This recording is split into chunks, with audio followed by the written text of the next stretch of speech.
Lieutenant Commander Sarah Chen had always known that being one of the few women in naval missile defense was going to be challenging.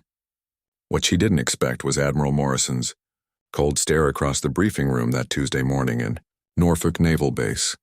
The tension in the air was thick enough to cut with a knife as the seasoned admiral reviewed her latest performance.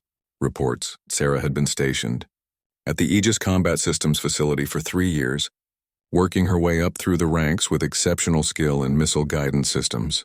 Her colleagues respected her technical expertise, but Admiral Morrison had made it clear from day one that he believed women had no place in critical defense operations. He was old-school military, the kind who thought the Navy had gone soft by allowing women into combat roles. The morning started like any other. Sarah arrived at 0600 hours, checking the overnight system diagnostics and preparing for the day's training exercises.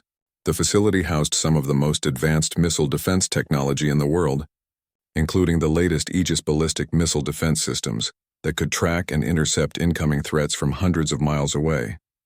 Sarah knew these systems inside and out, having spent countless hours studying their intricate programming and fail-safe mechanisms.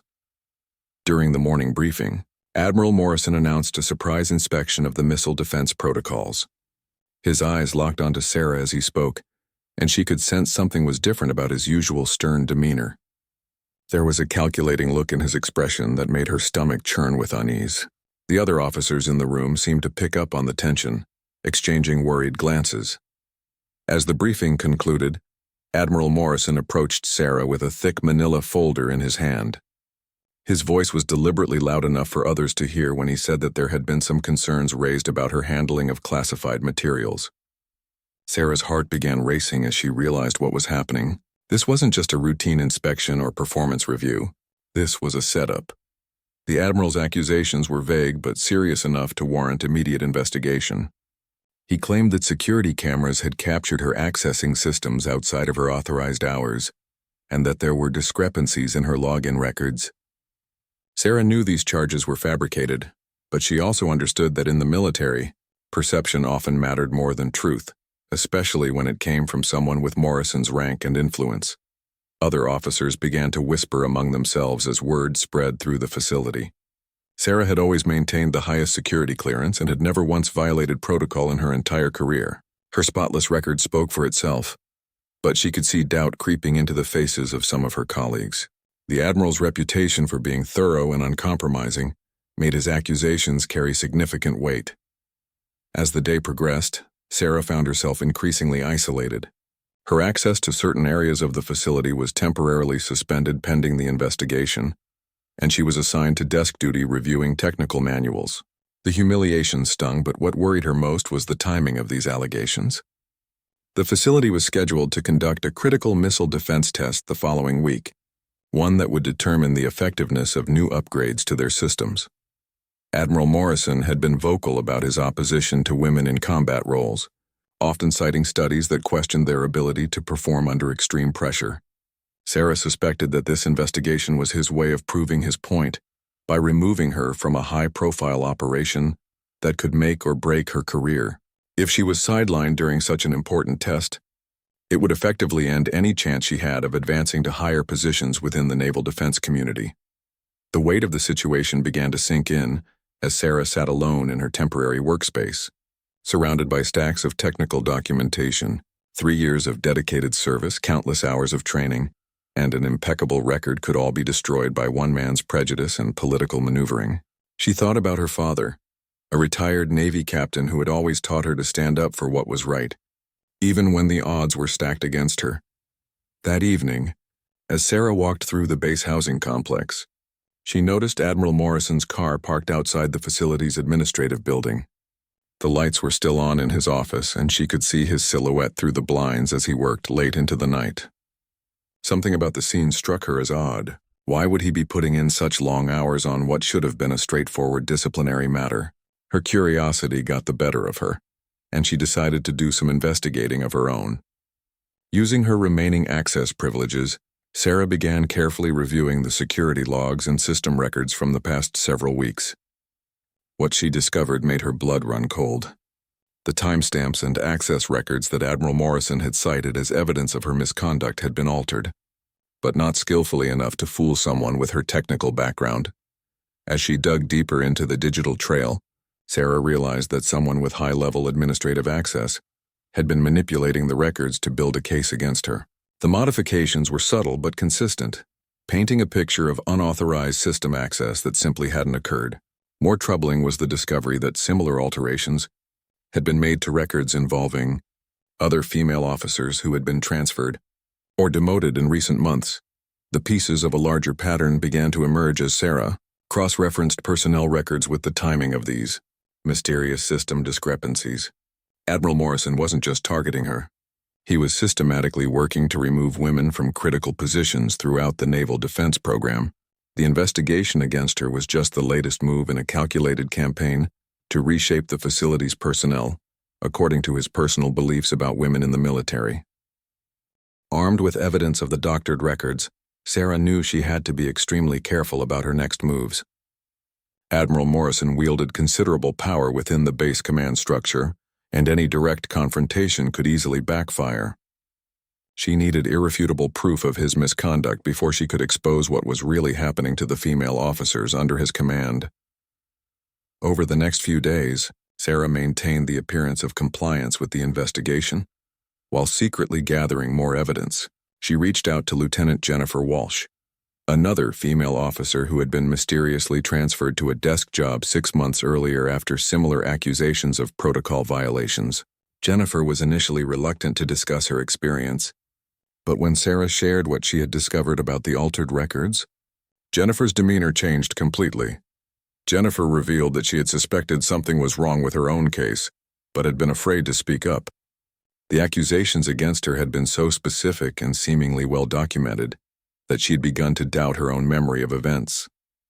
Like Sarah, she had an exemplary service record, but the weight of institutional authority had made her question herself rather than challenge the system. Together, they began connecting with other female officers who had faced similar situations over the past year. What emerged was a disturbing pattern of manufactured evidence, selective enforcement of regulations, and strategic reassignments that effectively removed qualified women from positions of responsibility. Admiral Morrison had been conducting what amounted to a covert purge, using his administrative access and command authority to rewrite history and justify his decisions. The most damning evidence came from Sarah's analysis of the base's computer system logs. Admiral Morrison had been accessing personnel files and security records at unusual hours, often making subtle modifications that would support future disciplinary actions. He had covered his tracks well, but not perfectly. The digital forensics skills Sarah had developed during her technical training allowed her to uncover the electronic fingerprints he had left behind. As the investigation against Sarah intensified, she found herself walking a dangerous tightrope. Admiral Morrison increased the pressure by scheduling her for additional interviews and requiring her to undergo psychological evaluations. He claimed that her defensive attitude and unwillingness to accept responsibility for her alleged misconduct demonstrated emotional instability that made her unsuitable for sensitive positions. The psychological evaluation was conducted by Dr. Patricia Hoffman, a Navy psychologist who had worked with the base personnel for over a decade. Dr. Hoffman was professional and thorough, but Sarah could tell that she was skeptical of the circumstances surrounding the evaluation. When Sarah mentioned her concerns about the investigation, Dr. Hoffman's expression became more serious and attentive. During their session, Dr. Hoffman revealed that she had been asked to conduct an unusual number of psychological evaluations for female officers in recent months. Most of these women had been deemed unfit for their current positions based on alleged performance issues or security violations. The pattern was so pronounced that Dr. Hoffman had begun keeping her own informal records of these cases. Sarah realized that Dr. Hoffman could be a valuable ally, but she also understood the risk of involving a civilian contractor in what was essentially a military conspiracy. She decided to share some of her evidence with the psychologist, hoping that an outside perspective might help validate her findings. Dr. Hoffman's reaction was immediate and alarmed. As a mental health professional, she recognized the systematic nature of the discrimination and understood its potential impact on the careers and lives of the affected women. Meanwhile, Admiral Morrison's campaign against Sarah escalated further. He began spreading rumors about her emotional stability and professional competence, suggesting to other senior officers that her aggressive defense of herself was evidence of the very problems he had identified. The social isolation became more pronounced as some of her colleagues began to distance themselves, afraid of being associated with someone who was apparently under serious investigation. The stress was taking its toll on Sarah's daily life and relationships. Her boyfriend, Mark, who worked as a civilian contractor on the base, began expressing concerns about the impact the investigation was having on her mental health. He urged her to consider accepting whatever disciplinary action Morrison recommended and transferring to a different position or base. Mark's well-meaning advice frustrated Sarah because it represented the same kind of surrender that had allowed Morrison to successfully target other women. Sarah's determination to fight back was strengthened by a conversation with her father, Captain Robert Chen, who had retired from the Navy 5 years earlier. When she called him to explain the situation, his initial reaction was to advise caution and respect for the chain of command. However, when Sarah presented him with the evidence she had gathered, his tone changed completely. Captain Chen had served with distinction for over 30 years and had witnessed his share of military politics and corruption. He recognized the sophisticated nature of Morrison's scheme and understood that it represented a serious threat to the integrity of the naval defense program. More importantly, he realized that his daughter's career and the careers of other qualified officers were being sacrificed to serve one man's personal prejudices. With her father's support and Dr. Hoffman's professional backing, Sarah began to formulate a plan to expose Admiral Morrison's activities. She knew that she would need to present her evidence in a way that couldn't be dismissed or covered up. The upcoming missile defense test provided both an opportunity and a deadline. If Morrison succeeded in removing her before the test, it would validate his claims about her unreliability and make it much harder to challenge his actions. Sarah decided that her best chance was to document Morrison's misconduct in such a comprehensive and undeniable way that even his supporters within the command structure would be forced to take action. She began preparing a detailed report that outlined the pattern of discrimination, provided technical analysis of the altered records, and included testimony from the affected female officers. The morning of the missile defense test arrived with an unusual sense of urgency throughout the Norfolk Naval Base.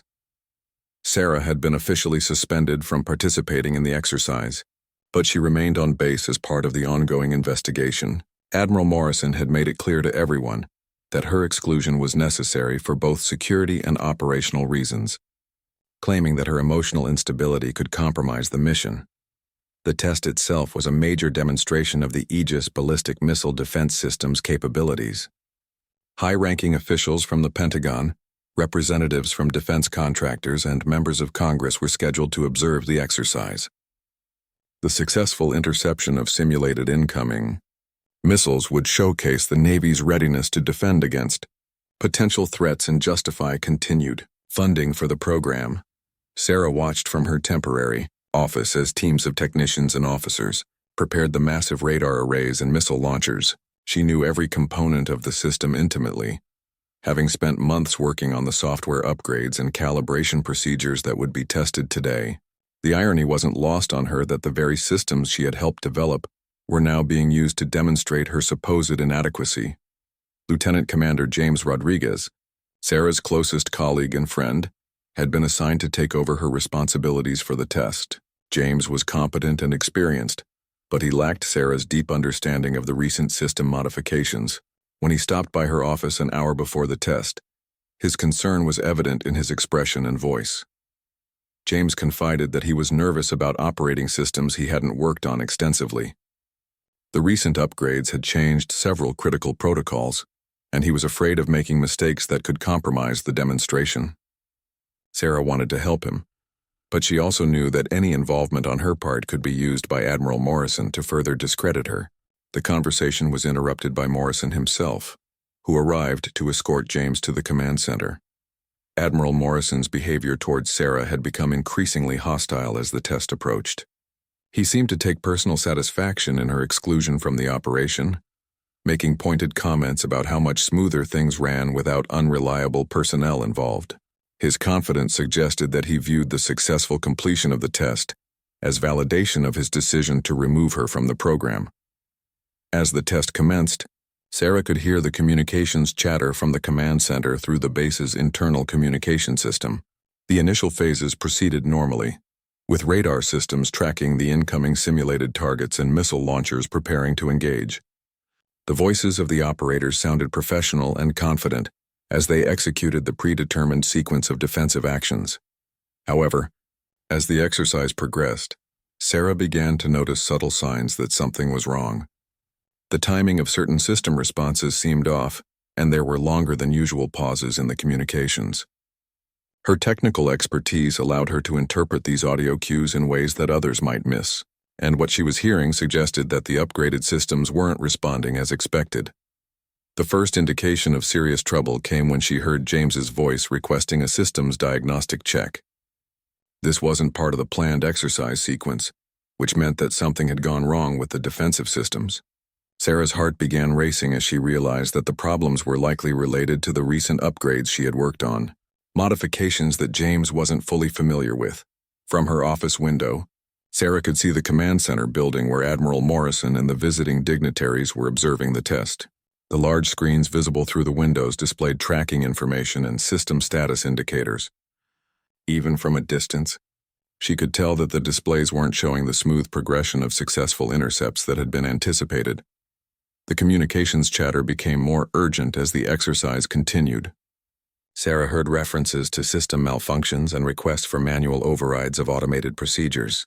The voices of the operators began to show signs of stress as they tried to compensate for equipment that wasn't performing as programmed. The prestigious demonstration was turning into a potential disaster. Sarah's technical knowledge told her exactly what was happening. The recent software upgrades had introduced timing conflicts in the system's decision-making algorithms.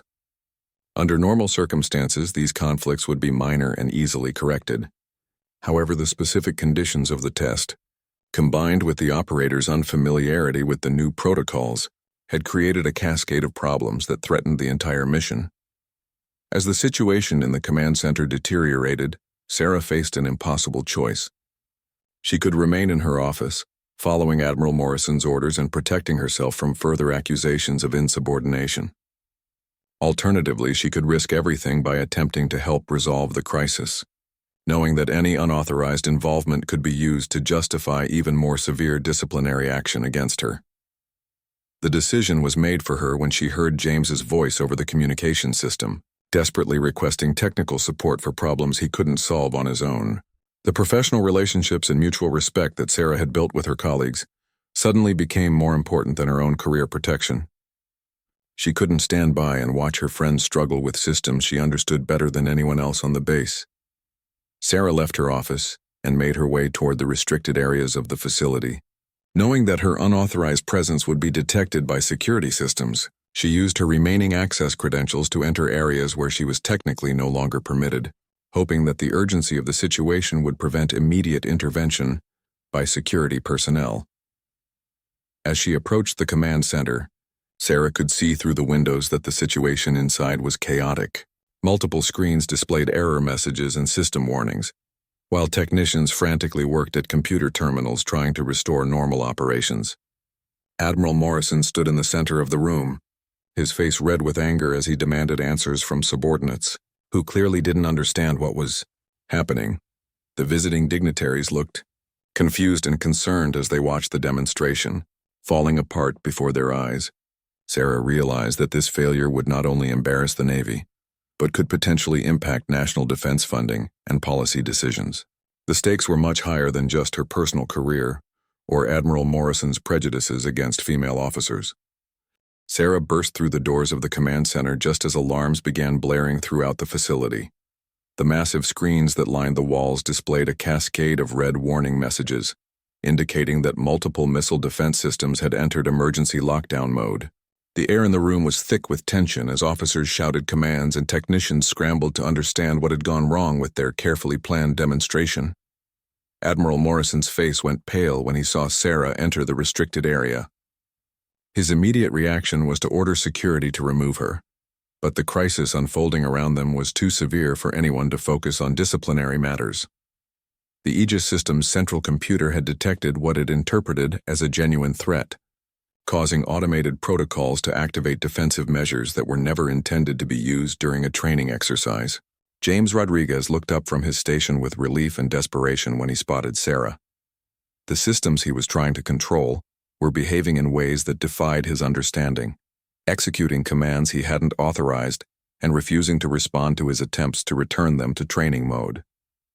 The software modifications that Sarah had developed over the past months contained safeguards and override procedures that only she fully understood. The Pentagon officials and congressional representatives who had come to witness a smooth demonstration of American military technology instead found themselves watching what appeared to be a complete system failure. Their expressions ranged from confusion to alarm as they tried to understand whether this was still part of the planned exercise or a genuine emergency that could have national security implications. Sarah pushed past Admiral Morrison's protests and moved directly to the primary control station. Her fingers flew across the keyboard as she accessed diagnostic routines that weren't part of the standard operating procedures. The system had entered a recursive loop in its threat assessment algorithms, causing it to continuously escalate its defensive posture in response to simulated targets that it was interpreting as real incoming missiles. The technical complexity of the problem became clear as Sarah traced through the error logs and system status reports. The recent software upgrades had introduced timing dependencies that worked perfectly under normal conditions, but created logical conflicts when the system was stressed by the rapid-fire target scenarios of the test exercise. The computer was essentially experiencing the electronic equivalent of a panic attack, seeing threats everywhere, and responding with increasing levels of defensive aggression.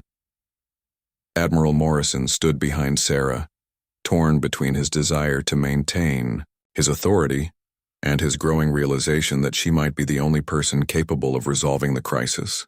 His political instincts told him to remove her immediately and maintain the narrative that she was unreliable and dangerous.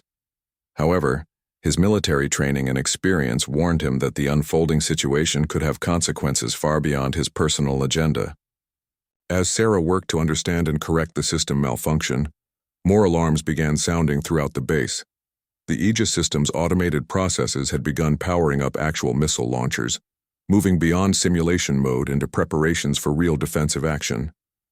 The safeguards that were supposed to prevent training exercises from triggering genuine military responses had somehow been bypassed or overridden. The Pentagon officials began making urgent phone calls as they realized that this was no longer a controlled demonstration. Reports were coming in from other military installations that their radar systems were detecting anomalous signals from Norfolk Naval Base. The malfunctioning Aegis system was broadcasting targeting data and threat assessments that were being interpreted by other defense networks as indications of an actual attack scenario. Sarah's analysis revealed that the core problem lay in the interaction between the new software protocols and the system's fail-safe mechanisms. Under normal circumstances, these safeguards would prevent any confusion between training and operational modes. However, the specific combination of conditions during the test had created a scenario that the original programmers had never anticipated or planned for.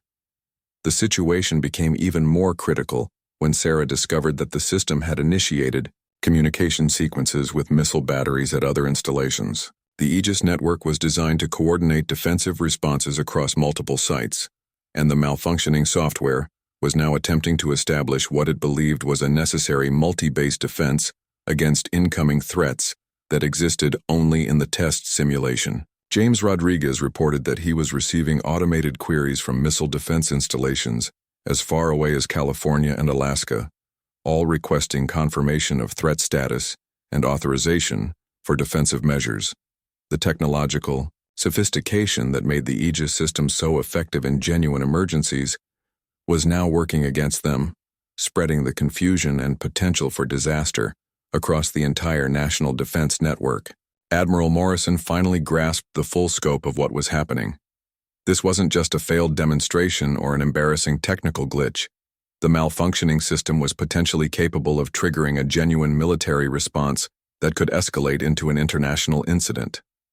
His personal campaign against Sarah suddenly seemed insignificant compared to the possibility that his base might inadvertently initiate military action based on false threat assessments. Sarah continued working frantically to isolate and correct the software conflicts that had caused the crisis.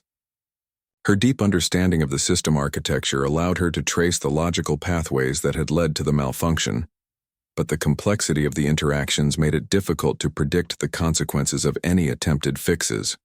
One wrong command could potentially make the situation worse rather than better. The tension in the command center reached a breaking point when automated voice announcements began declaring that missile launch sequences were being prepared.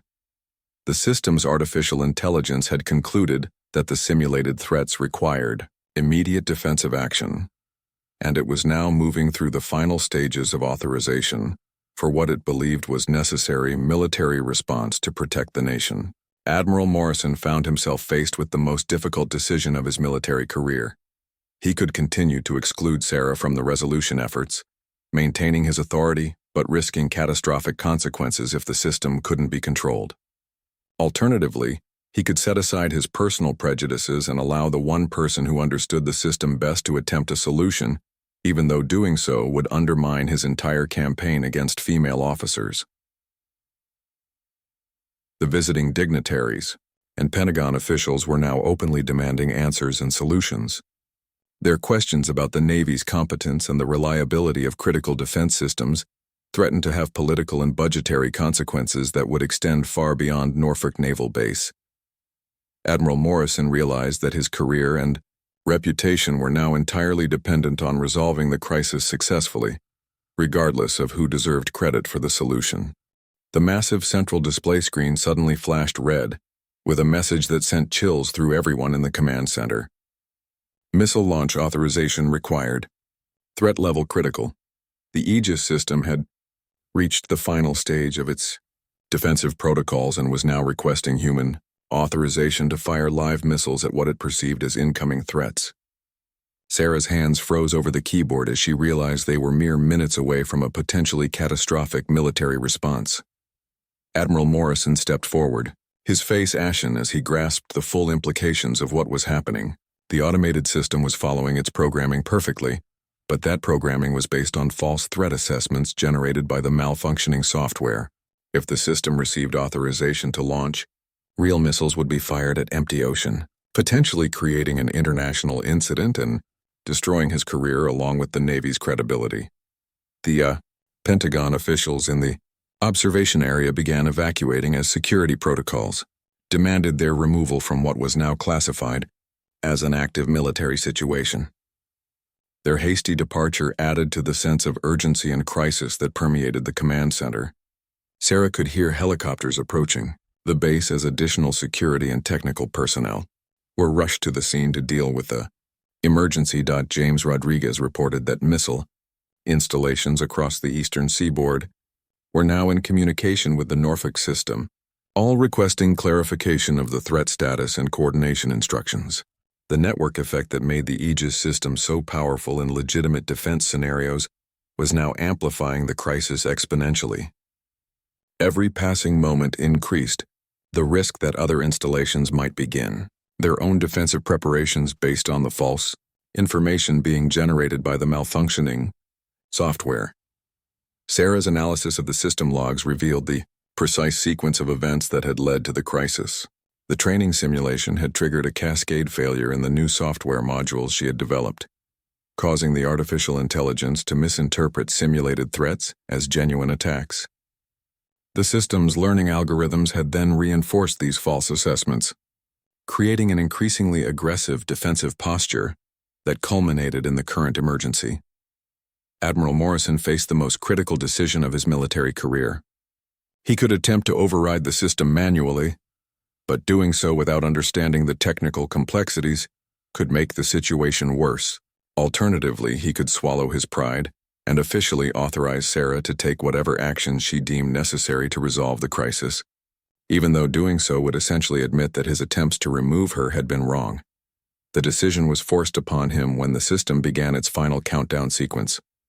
Automated announcements declared that missile launch would commence in 60 seconds, unless human authorization was received, or the threat assessment was manually overridden. The sophisticated safeguards that were supposed to prevent accidental launches had been bypassed by the very intelligent systems designed to make the defense network more responsive and effective. Sarah, looked directly at Admiral Morrison and spoke clearly enough for everyone in the command center to hear. She explained that she could stop the launch sequence, but only if she had complete access to all system controls and the authority to make whatever modifications were necessary. The technical solution required bypassing several security protocols and potentially damaging some software modules that would take weeks to repair and recertify. Admiral Morrison's response came through gritted teeth as he formally authorized Sarah to take any actions necessary to prevent the missile launch. His words were recorded by the command center's audio systems and witnessed by dozens of personnel, creating an official record that would be impossible to deny or retract later. In that moment, his personal campaign against female officers became secondary to preventing a national security disaster. Sarah immediately began implementing emergency shutdown procedures that she had developed but never tested under actual crisis conditions. Her fingers moved rapidly across multiple keyboards as she accessed core system controls that required the highest levels of authorization. The countdown continued relentlessly, reaching 30 seconds as she worked to isolate the malfunctioning software modules from the missile control systems.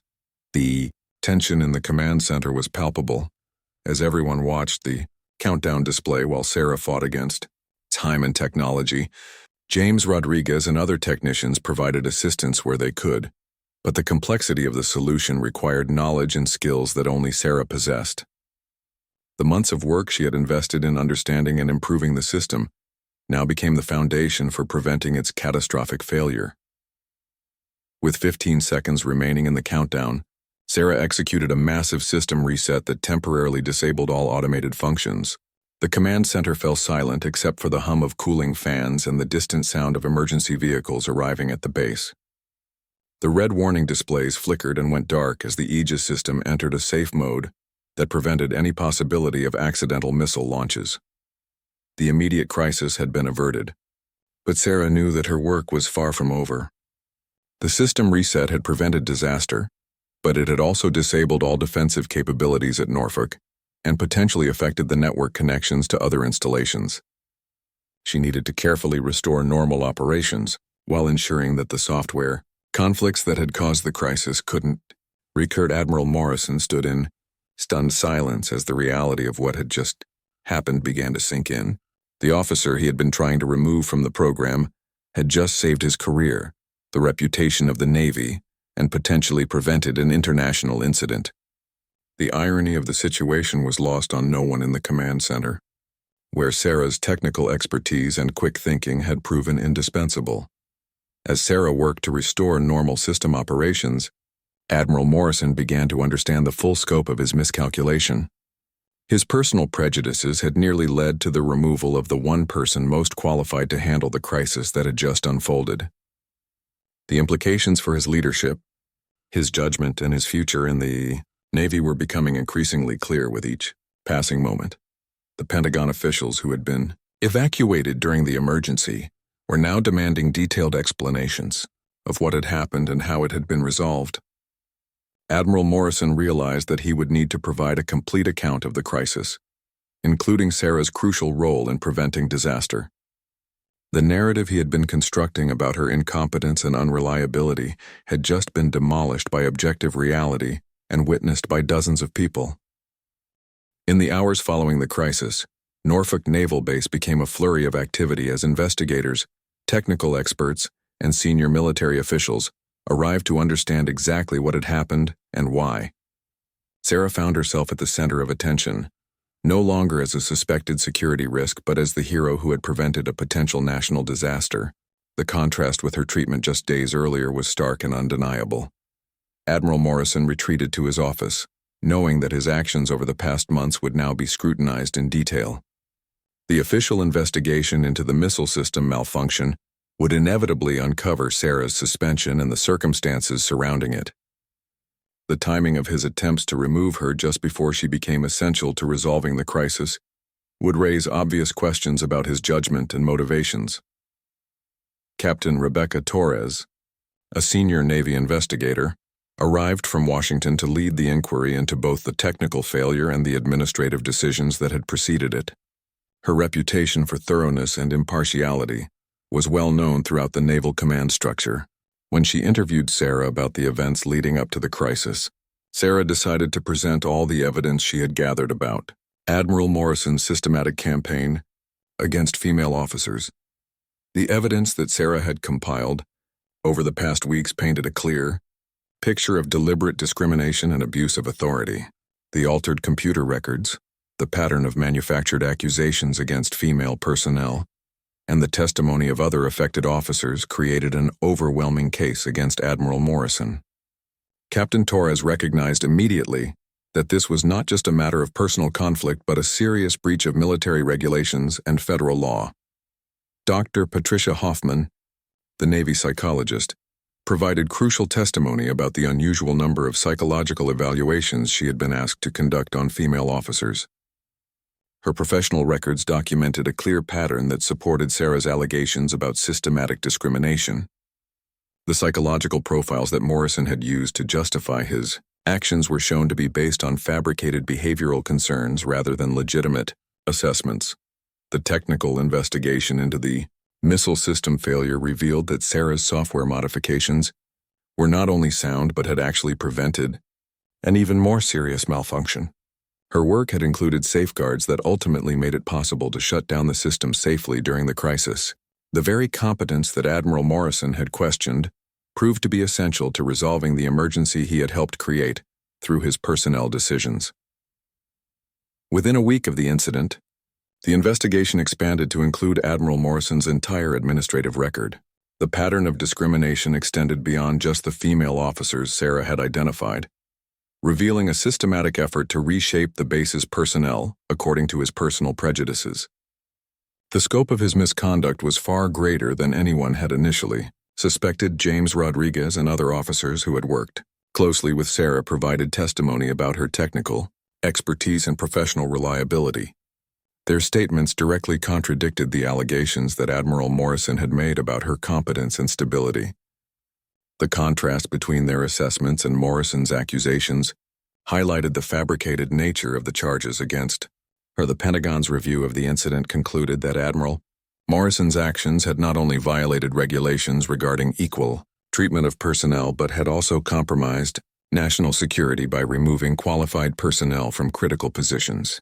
His attempt to exclude Sarah from the missile defense test had directly contributed to the system failure, since her replacement lacked the technical knowledge necessary to handle the crisis. Admiral Morrison was relieved of his command pending a full court-martial on charges including discrimination, falsification of official records, and conduct prejudicial to good order and discipline.